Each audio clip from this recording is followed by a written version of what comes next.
Good morning mga kaibigan, mga kasisi. Andito na naman ako magluluto ng aming ulam for dinner. At ang lulutuin ko po ngayon ay fish steak. Ang ginamit ko po dito ay ang basa steak.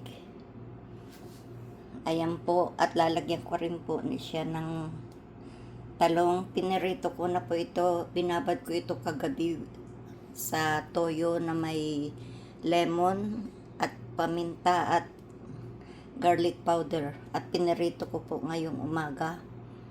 Gayon din po ang ating talong. At eto po, nagayat na po ako ng maraming sibuyas at igigisa ko na po ito.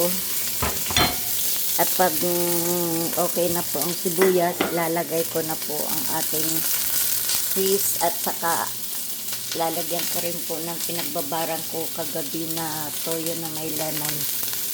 At eto na po siya.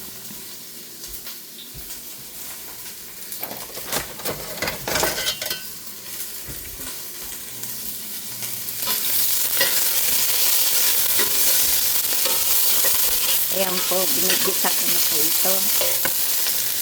At hintayin nyo po hanggang sa maluto. So, eto na po ang aking nilutong fish steak. Nilagay ko na po ang ating piniritong isda at saka ang talong. At nilagay ko na rin po ang pinagbabara ng isda kagabi na tuyo at lemon. Eto po. I hope nagustuhan nyo na naman po ang aking niluto for today. Stay safe everyone, and you have a good day.